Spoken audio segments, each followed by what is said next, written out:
Chapter 12. Would President Barack Obama reverse the cycle of history? Barack Obama secured the Democratic nomination for president in August 2008 after besting Hillary Clinton in the spring and summer primaries.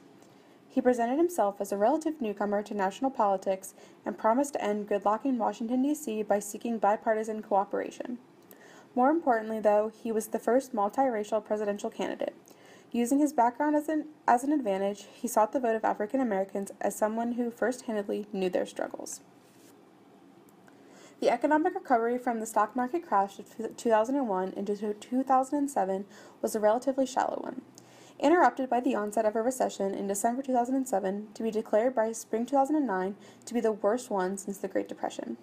Because of losses in big business and drops in housing prices, as well as many other factors, many people believed there was a banking crisis underway. By October 2008, Americans had lost 30 to 40% of their net worth on paper. Job creation had plummeted by roughly 700,000 jobs per month from September through January 2009 when Obama took office. The economic crisis was precipitated by the elimination of many federal regulations of banks enacted during the Great Depression. The regulations had prohibited banks from engaging in speculative trading in stocks and other investments. Regulations had also required persons who were applying for a home mortgage to have a down payment and sufficient income to make monthly payments. Under the new rules, many people were given home loans which they could not afford. When the housing bubble burst and home values decreased, the foreclosure rate skyrocketed. In February 2009, Obama signed the American Recovery and Investment Act, which came to be known as the stimulus plan. Its slated purposes were to preserve and create jobs and promote economic recovery, to assist those impacted by the recession, to provide investments needed to increase economic efficiency by spurring technological advances in science and health, to invest in transportation, environmental protection, and other infrastructure that would provide long-term economic benefits, and to stabilize local and state government budgets in order to minimize and avoid reductions in essential services and counterproductive state and local tax increases. The Obama administration established a program to help homeowners at risk of foreclosure to get their mortgages modified to terms they could afford. This didn't help a lot of people because they had lost their jobs in the recession and couldn't afford any mortgage payments. The stimulus plan was the Obama administration's attack against unemployment. It created jobs by giving states resources to avert layoffs in education and other service programs, and by creating jobs in construction, research, and manufacturing. It also created jobs indirectly, in a so-called multiplier effect.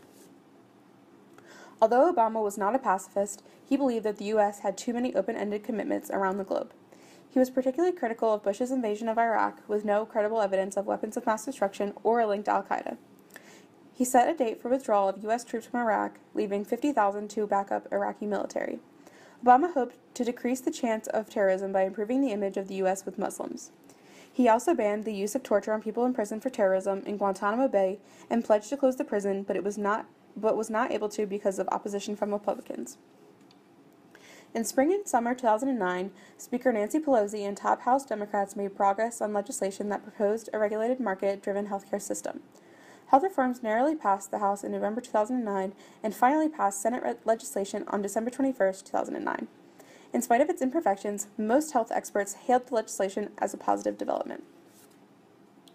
Despite modest gains, the economic recovery remained stalled in summer 2010.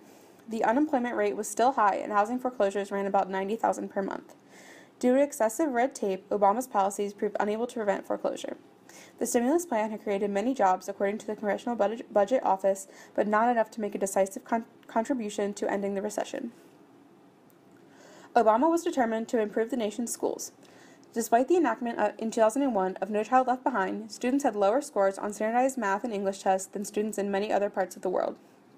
He proposed to replace No Child Left Behind with an initiative known as Race to the Top. In the midterm elections of 2010, polls showed that Obama and Democrats had lost significant support from moderates and independents. Obama failed to receive much credit for his healthcare and financial reforms.